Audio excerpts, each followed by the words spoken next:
আমাকে নক করলো। পরে আস্তে আস্তে এরকম অডিওতে আমি কথা বলতেছিলাম, বলতে বলতে একদিন ভিডিও তো আসার পরে উনি আমাকে একদিন বলতেছে কি, বলো তোমার কি সমস্যা। তখন আমি বললাম আমার হাজবেন্ড তো এরকম এরকম অসুস্থ হয়ে গেছে, আমি ওর ব্যবসা ছিল ওগুলা সব বিক্রি টিক্রি করে তারপর চিকিৎসা করালাম, এখন আমার সংসার চলতে অনেক সমস্যা হয়। তখন ও আমাকে মানে বলতেছে যে ঠিক আছে তোমার কোনো সমস্যা নাই, তোমার হাজবেন্ডের চিকিৎসার জন্য আমি দেখবো, তোমার দায়িত্ব আমি নিব, তুমি আমাকে ফ্রেন্ড মনে করতে পারো, একটা ভালো বন্ধু, আমি তোমাকে হেল্প করব। তো আমার কাছে মনে হলো যে ওই সময় যে একটা মানুষ না, আসলে হয়তো বা আমি একটা ফেরেস্তা পেয়েছি যেহেতু সে আমাকে হেল্প করবে। কিন্তু দেখলাম যে সে আমার সাথে কথা টথা বলার পরে সে একদিন আমাকে বলে কিন্তু আমার সাথে দেখা করো। তো আমি তো এখানে হাজবেন্ড দেখতে হয়, সংসার দেখতে হয়, আমার তো আর ওই সময়টা নাই। তারপরে এরকম ওর কোথায় মানে আমি বললাম যে আমি আসবো, অবশ্যই আসবো, কিন্তু সে বলে যে তুমি আসো আমি তোমাকে হেল্প করব, তোমার যা লাগে। তো আমি বললাম আমার এই মুহূর্তে 10-15 হাজার টাকা খুবই জরুরি, কারণ আমি যে বাসায় ছিলাম ওই বাসাটায় আসলে ভাড়া ছিলাম, তো ভাড়াটা দিতে পারতেছিলাম না। পরে হঠাৎ করে একদিন ও আমাকে ডাকে পরে আমি যাই, যাওয়ার পরে একটা গ্যারেজের সামনে আমাকে নেয়, গ্যারেজের সামনে নেওয়ার পরে আমি গ্যারেজে যাওয়ার পর ও গ্যারেজের শাটার লাগা দেয়। তা আমি ওই দিনেই তাকে বাস্তবে দেখি, তারপরে আমি বলতেছি কি ব্যাপার শাটার লাগাচ্ছেন কেন। পরে আমি ওনাকে আর অন্ধকারে খুঁজে পাচ্ছিলাম না। পরে দেখলাম যে ওই গ্যারেজের এখানে 10-12 জনের মতো মানুষ মানে আমার সামনে আসছে। তো আমি তো খুব ভয়ে কাঁপতেছিলাম। পরে জোর জবরদস্তি মানে আমাকে 10-12 জনই আমার সাথে মেলামেশা করে। আমি তখন ওই পর্যায়ে আসলে আর কিছু করার নাই, আমার কিছু করারই ছিল না। তারপরে সবাই এক এক করে চলে যাওয়ার পর আমি অনেক কান্না করতেছিলাম। পরে দেখলাম ওই ছেলেটা আসলো, লাইট জ্বালানোর পর আমি ওনার ফেসটা দেখতে পারলাম। তখন আমাকে বলতেছে এইগুলা বাহিরে কখনো কোনো কিছু বলা যাবে না, যদি বলো তাহলে কিন্তু তোমার ক্ষতি হবে, কারণ আমাদের মোবাইলে সব ধরনের ভিডিও আছে যে তুমি এখানে আসছো, আমরা এটা সেটা করছি। পরে আমার তো এগুলা তো আর বলার কোনো প্রশ্ন ওঠে না, আমি তো এমনি ভয়ে শেষ হয়ে গেছি। আমি লাবণী বলছি, আমার গ্রামের বাড়ি রাজশাহী, আমি রাজশাহীর মেয়ে, আমার বাবা মার খুবই আদরের মেয়ে। আমার বাবা একজন কৃষক, আমার বাবা সবসময় কৃষকের কাজ করত। আমার মা একজন গৃহিণী, সে সবসময় সংসারিক নিয়ে ব্যস্ত থাকে। তো আমার এক ভাই এক বোন, বোনের মধ্যে আমিই বড়, মানে আমি বড় বড় আর আমার মানে ভাইটা ছোট।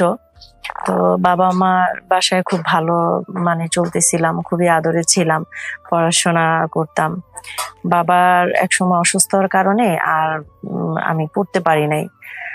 ভাই আর কি ছোট, এখন আমি পড়লে আমার মা কিভাবে মানে সংসারটা চালাবে। তো সেই পর্যায়ে আমার বিয়ে ঠিক করে পরে দিয়ে আমি আমার বাবা মার কথা রাজি হয়ে সংসার করার জন্য প্রস্তুত হলাম।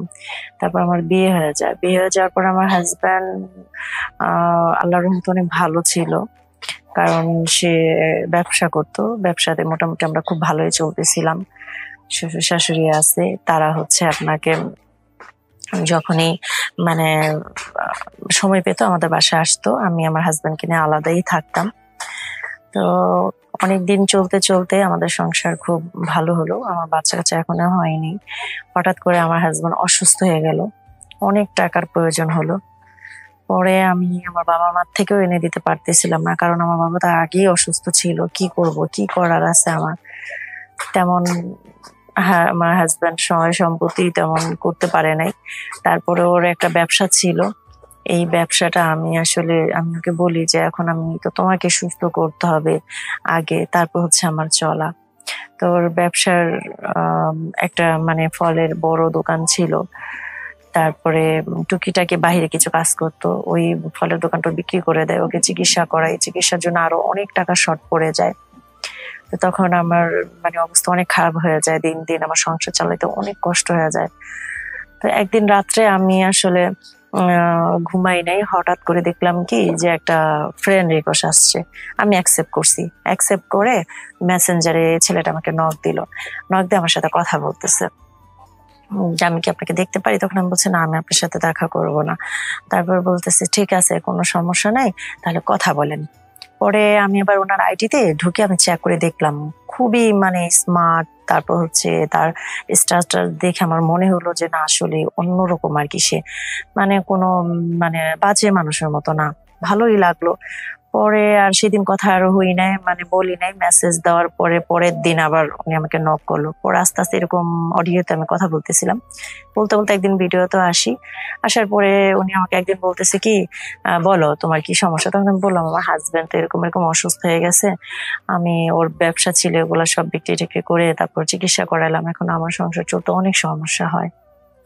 তখন ও আমাকে মানে বলতেছে যে ঠিক আছে, তোমার কোনো সমস্যা নাই, তোমার হাজবেন্ডের চিকিৎসার জন্য আমি দেখবো, তোমার দায়িত্ব আমি নিব, তুমি আমাকে ফ্রেন্ড মনে করতে পারো, একটা ভালো বন্ধু, আমি তোমাকে হেল্প করব।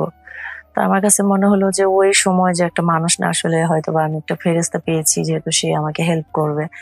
কিন্তু দেখলাম যে সে আমার সাথে কথা টথা বলার পরে সে একদিন আমাকে বলে কিন্তু আমার সাথে দেখা করো। তো আমি তো এখানে হাজবেন্ড দেখতে হয়, সংসার দেখতে হয়, আমার তো আর ওই সময়টা নাই। তারপরে এরকম ওর কথায় মানে আমি বললাম যে আমি আসবো, অবশ্যই আসবো। কিন্তু সে বলে যে তুমি আসো, আমি তোমাকে হেল্প করব, তোমার যা লাগে। তো আমি বললাম আমার এই মুহূর্তে 10-15 হাজার টাকা খুবই জরুরি, কারণ আমি যে বাসায় ছিলাম ওই বাসাটায় আসলে ভাড়া ছিলাম, তো ভাড়াটা দিতে পারতেছিলাম না। পরে হঠাৎ করে একদিন ও আমাকে ডাকে, ডাকে পরে আমি যাই। যাওয়ার পরে একটা গ্যারেজের সামনে আমাকে নেয়, গ্যারেজের সামনে নেওয়ার পরে আমি গ্যারেজে যাওয়ার পর ও গ্যারেজের শাটার লাগা দেয়। তো আমি ওই দিনেই তাকে বাস্তবে দেখি। তারপর আমি বলতেছি কি ব্যাপার, শাটার লাগাচ্ছেন কেন। পরে আমি ওনাকে আর অন্ধকারে খুঁজে পাচ্ছিলাম না। পরে দেখলাম যে ওই গ্যারেজের এখানে 10-12 জনের মতো মানুষ মানে আমার সামনে আসছে। তো আমি তো খুব ভয়ে কাঁপতেছিলাম। পরে জোর জবরদস্তি মানে আমাকে 10-12 জনই আমার সাথে মেলামেশা করে।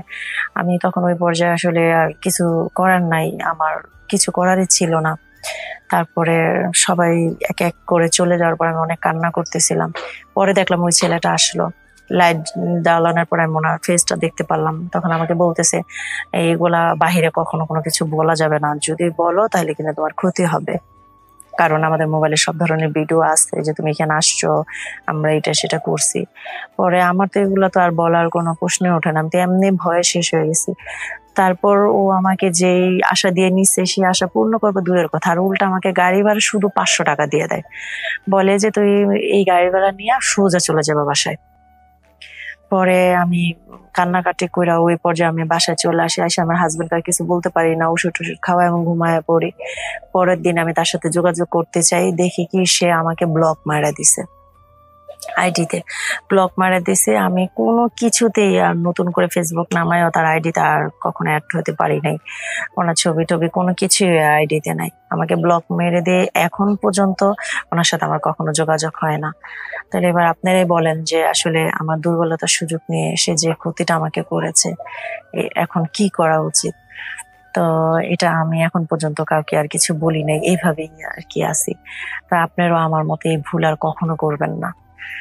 যদি আমার গল্পটা ভালো লেগে থাকে অবশ্যই লাইক কমেন্ট শেয়ার করবেন। আল্লাহ হাফেজ।